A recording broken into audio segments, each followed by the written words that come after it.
quando chega o momento de curtir as férias, tudo que a gente não quer é ter dor de cabeça com o voo e muito menos com as bagagens, não é mesmo? Mas você já passou por isso?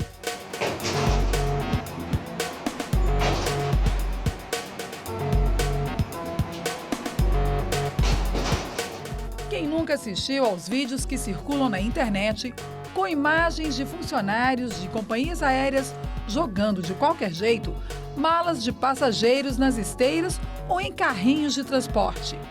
Anderson Galante sofreu com essa falta de cuidado. Ele conta que chegou a ter que carregar suas roupas na mão porque suas malas foram completamente destruídas durante uma de suas viagens. É um absurdo a forma que a gente vê os profissionais transportando as bagagens do avião até a esteira. Eu acredito que seja uma falta de treinamento por parte ou do aeroporto ou da operadora da companhia aérea e que eu atribuo isso a uma falta de gestão deste item. Infelizmente, esse não é o problema mais sério que pode acontecer com as bagagens. E quando elas somem? A gente perdeu uma mala, foi extraviada, passou 7 dias para poder a gente ter essa mala de volta. Inclusive a gente teve uns doces, umas coisas que ficaram tudo extraviado. E é sempre bom ficar atento a algumas dicas para evitar o extravio de bagagens. Não fazer o check-in muito próximo ao horário do embarque. Evite conexões com menos de 1 hora para voos domésticos e 2 horas e meia para voos internacionais. Também é bom evitar conexões entre diferentes companhias. Retire todas as etiquetas de voos antigos e confira a pesagem e a etiquetagem de sua bagagem, que deve indicar o seu destino final.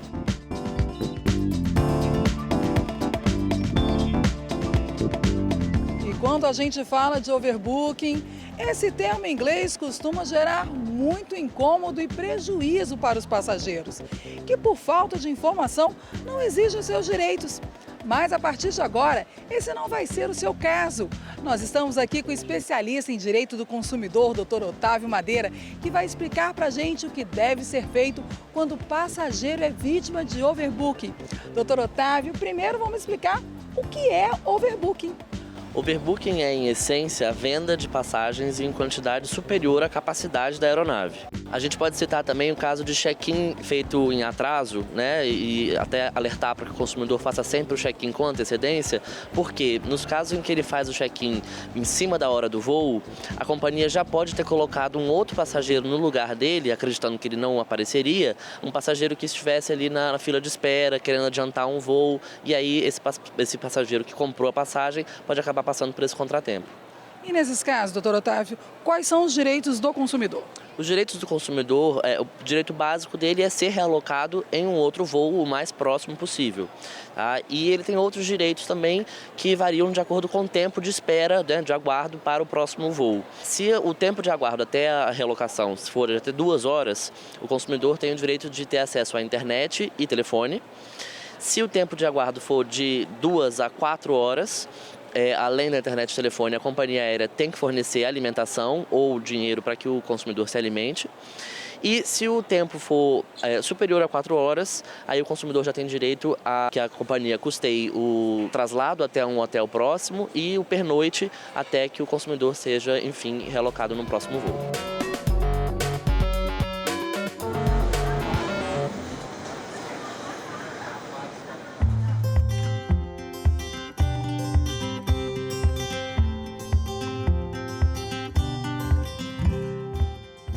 Olá, bem-vindos ao IP de hoje e essas dicas são super válidas, né? Seja para quem ainda está de férias e daqui a pouquinho tem o carnaval também, então fica a dica aí.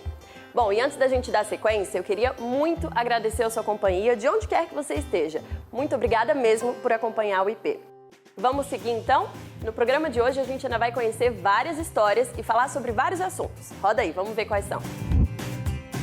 Em Minas Gerais, hospitais particulares têm cobrado valores absurdos por medicamentos aplicados. Isso além do que os pacientes já pagam pelos tratamentos. Os pacientes, os familiares têm que tomar cuidado com isso, analisar se isso está sendo cobrado, tem que pedir para tirar e se já pagou, tem que pedir para restituir. Será que férias coletivas funcionam bem em todas as áreas? A As comunidades indígenas do Oiapoque, Uaiampi e do Parque do Tumucumaque somam uma população de aproximadamente 13 mil indígenas que seriam afetados com a concessão de férias coletivas aos profissionais de saúde que atuam nessas comunidades. Você vai entender direitinho essa história no próximo bloco. Porque agora a gente precisa falar sobre a história dos hospitais particulares lá em Minas Gerais. Vocês acreditam que, além de pagar caro pelos tratamentos, os pacientes ainda têm sido obrigados a pagar pelos remédios aplicados? E os preços são ainda mais altos que os das farmácias. A gente foi lá em Minas conferir essa história. Imagine você ser atendido em um hospital privado e, na hora de pagar a conta, esse mesmo hospital cobre os remédios usados como se estivesse fazendo uma venda direta ao consumidor, da mesma maneira que faz uma farmácia ou uma drogaria. Isso aconteceu em 10 hospitais privados aqui de Uberlândia e de Araguari, no Triângulo Mineiro. Por causa dos constantes abusos praticados, em 2014, o MPF e o Ministério Público de Minas Gerais entraram na Justiça contra 7 hospitais de Uberlândia e 3 de Araguari. As investigações comprovaram que os hospitais cobravam pelos medicamentos preços acima dos praticados nas farmácias e drogarias. Isso porque os hospitais são obrigados a seguir uma resolução da Câmara de Regulação do Mercado de Medicamentos, vinculada à Agência Nacional de Vigilância Sanitária, que proíbe esta prática. Na verdade, o que o hospital pode fazer? Se ele compra o medicamento, ele só vai repassar ao paciente o valor do custo. Ele não pode ter margem de lucro em cima do medicamento. De acordo com a resolução, o preço do fabricante é o valor máximo que um laboratório ou distribuidor pode vender o remédio. Já o preço máximo ao consumidor é o maior que pode ser praticado pelo comércio varejista. A resolução proíbe expressamente que hospitais e clínicas usem o preço máximo ao consumidor.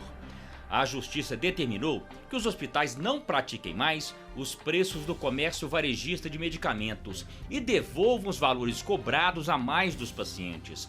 Mas para o presidente do Sindicato dos Hospitais de Uberlândia, o controle de preços dos medicamentos inviabiliza economicamente os hospitais. Mas só que tem uma grande diferença, né? De hospital, o custo hospitalar não se compara com o custo de drogaria, de farmácia. Nós trabalhamos 24 horas por dia, de segunda a domingo, então nós temos que manter a estrutura funcionando, entendeu? A média dos hospitais aí são 5 funcionários por leito. Pelo entendimento do Ministério Público Federal, os hospitais não podem ter margem de lucro em cima de medicamentos utilizados em pacientes. Os pacientes, os familiares têm que tomar cuidado com isso, analisar se isso está sendo cobrado, tem que pedir para tirar. E se já pagou, tem que pedir para restituir.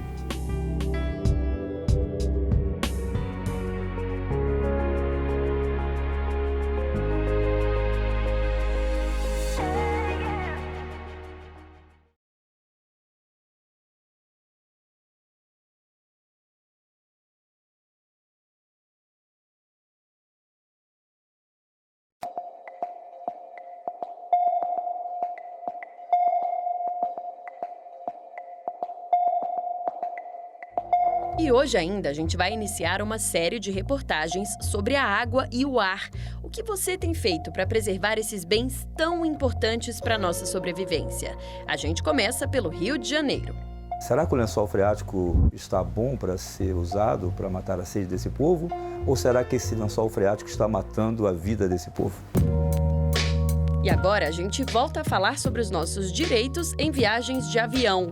A Procuradora da República, a doutora Mariane Mello, responde dúvidas de alguns passageiros. Vamos ver?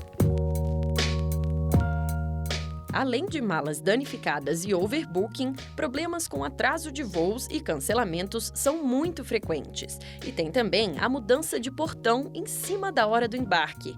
Esse último tem prejudicado muitos passageiros. Vamos ver alguns casos e a posição do Ministério Público Federal. A Eliette passou por isso. A companhia mudou o portão de embarque na última hora e a família toda perdeu o voo. Quando nós fomos fazer o check-in, nesse check-in não aparecia o voo. E aí não conseguimos de jeito nenhum. Aí viemos aqui 9 da noite no aeroporto saber por que a gente não conseguia fazer o check-in.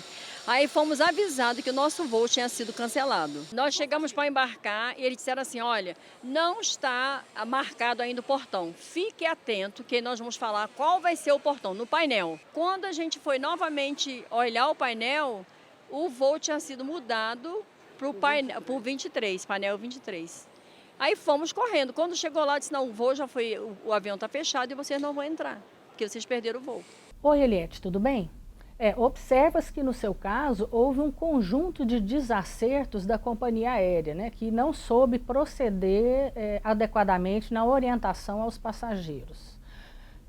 Eu não sei se depois dessa confusão toda, a companhia logrou de conseguir um novo voo para você, mas você teria direito a um novo voo gratuitamente pela companhia aérea.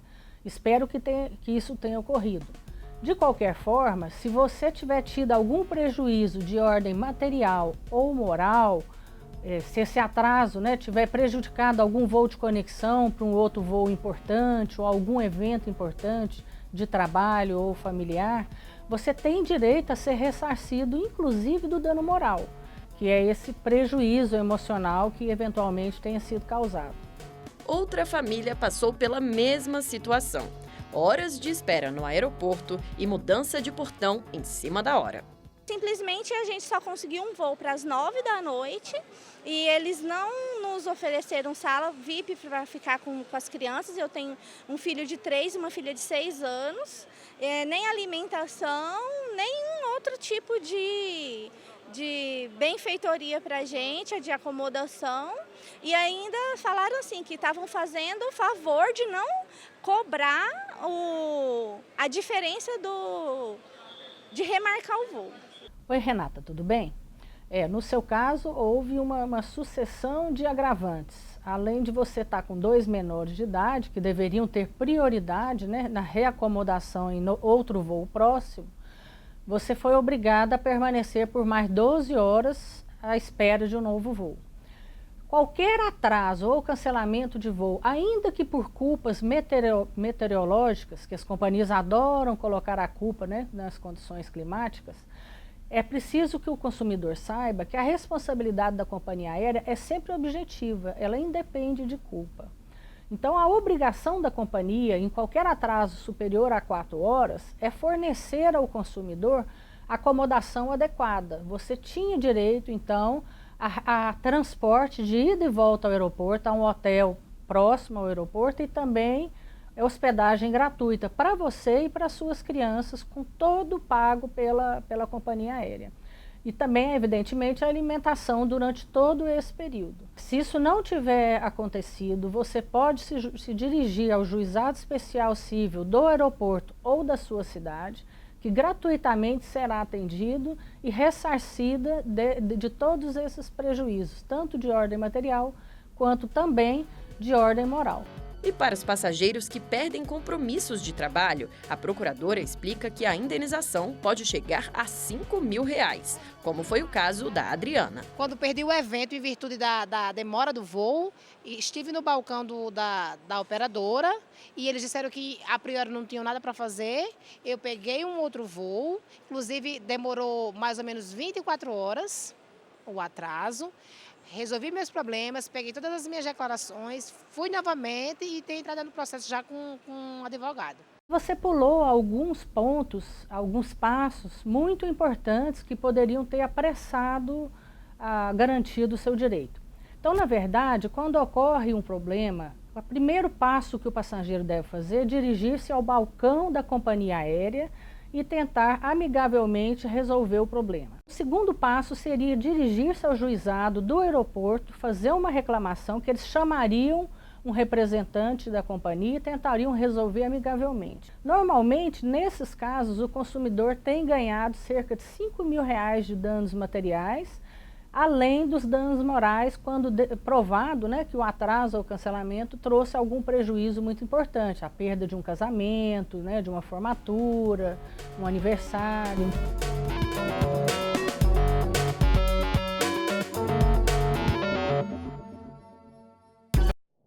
Você já trabalhou em algum lugar que teve férias coletivas? Eu acho, sinceramente, a ideia muito legal. O problema é que não funciona para todas as áreas. Na área da saúde, por exemplo, você já imaginou? Lá no Amapá, isso tem sido um problemão. Quem vai contar essa história pra gente é a Luane. No Amapá e norte do Pará, os povos indígenas que vivem em comunidades de difícil acesso contam com unidades de saúde localizadas próximas às aldeias. Essas unidades são mantidas pela Secretaria Especial de Saúde Indígena, órgão ligado ao Ministério da Saúde, e pelo Distrito Sanitário Especial Indígena do Amapá e norte do Pará.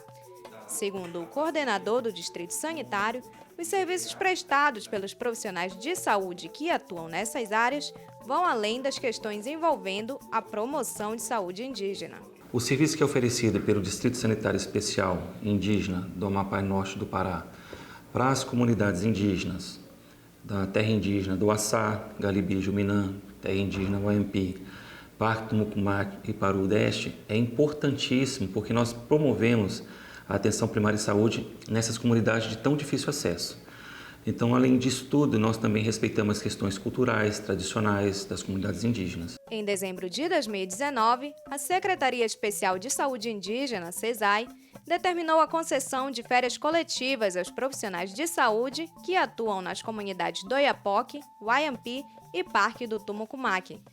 A medida foi tomada após a constatação da necessidade de concessão de férias aos profissionais em razão da proximidade do fim do contrato de trabalho vigente. Atendendo ao pedido do Ministério Público, a Justiça Federal, em decisão acertada no dia 7 de janeiro, concedeu a liminar requerida pelo Ministério Público, tendo determinado que 50% do efetivo dos servidores da saúde indígena fosse mantido em cada um dos polos base de atenção à saúde indígena.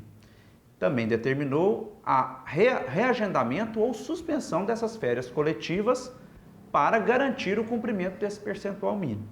E também determinou a contratação de todos os cargos previstos no plano de trabalho do Instituto Ovidio Machado, de AIS e AISAM. Foi uma decisão muito acertada, porque deu tranquilidade para as comunidades indígenas. O vice-presidente do Sindicato dos Trabalhadores de Saúde Indígena afirma que o quadro dos servidores é baixo e acaba sobrecarregando os atuais trabalhadores. Eu, como representante dos trabalhadores, eu enfatizo muito que o processo seletivo volte a entrar em atividade para que possam ser contratados esses profissionais e ajudar os nossos profissionais que estão trabalhando, que estão passando por necessidade, porque são muito poucos que estão na área e estão sendo sobrecarregados. As comunidades indígenas do Oiapoque, Wayampi e do Parque do Tumucumaque somam uma população de aproximadamente 13 mil indígenas que seriam afetados com a concessão de férias coletivas aos profissionais de saúde que atuam nessas comunidades. Essa decisão veio em bom tempo para garantir a continuidade do serviço público essencial de saúde indígena.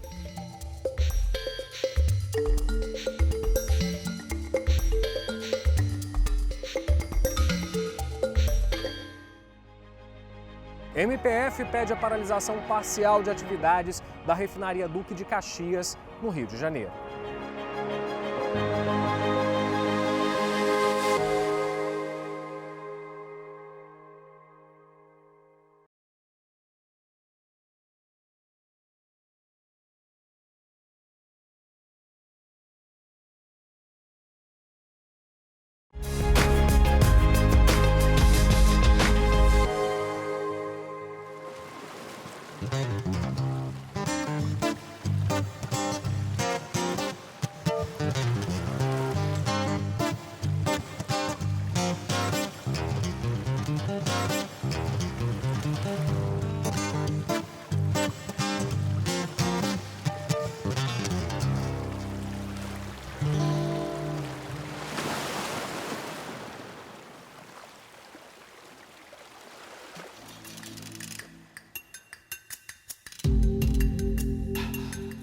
O município de Duque de Caxias fica na Baixada Fluminense e é uma das cidades mais importantes do Rio de Janeiro, com o segundo maior PIB do estado. Mas as contradições são grandes. Por aqui, a maior parte da população não tem água tratada. e ainda convive com a poluição causada pela refinaria Duque de Caxias da Petrobras. A Reduc é responsável por 80% da produção de lubrificantes e pelo maior processamento de gás natural do Brasil.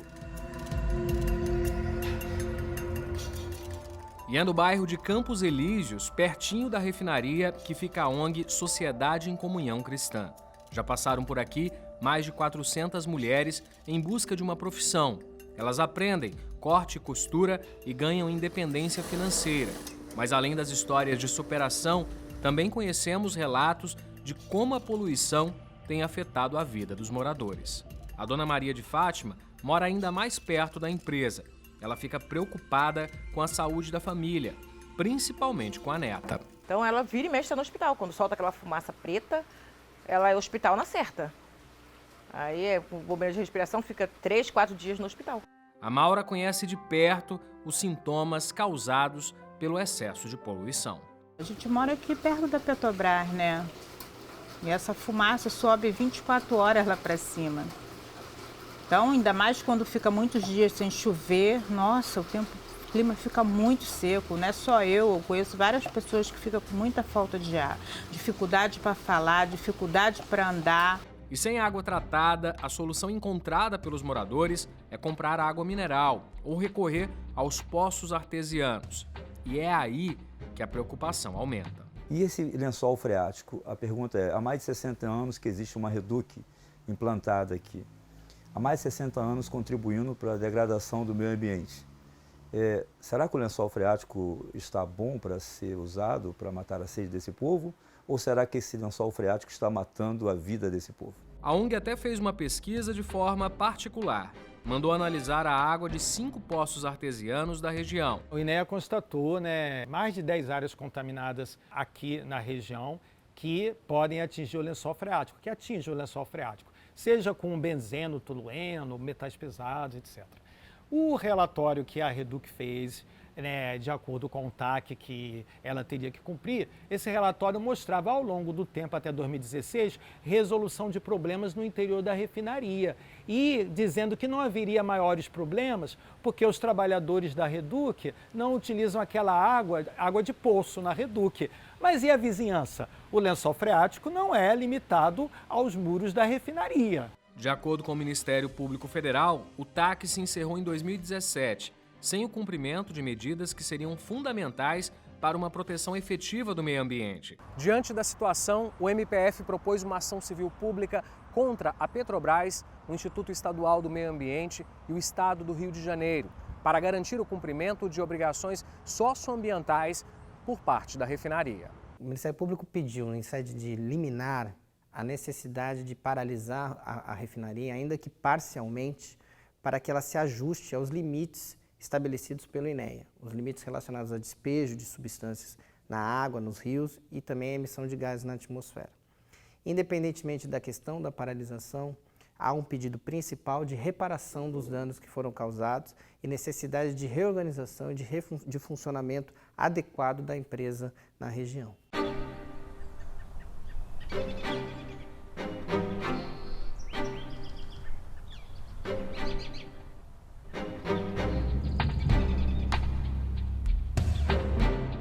A Justiça Federal do Rio de Janeiro aceitou denúncia do MPF contra a Companhia Estadual de Águas e Esgoto, a SEDAI, pelo lançamento de esgoto não tratado na Baía de Guanabara e no Oceano Atlântico. Amostras de água colhidas em 2016 constataram índices de poluição com o lançamento de matéria orgânica até 9 vezes superiores ao permitido pela legislação estadual e pelo Conselho Nacional do Meio Ambiente. Isso em 5 estações de tratamento de esgoto da SEDAI, como a Barra da Tijuca, São Gonçalo e Penha. Na ação enviada à Justiça, o MPF alega que essas ações criminosas colocaram em risco a saúde humana. Em caso de condenação, a Justiça deve fixar o valor mínimo para reparação dos danos causados. Já acabou o programa de hoje, mas você não precisa ficar sem o IP ao longo dessa semana. Lembra que para rever essa e outras edições do nosso programa, é só dar um pulinho no nosso canal no YouTube. Tudo que aparece aqui fica disponível lá para você rever quando quiser.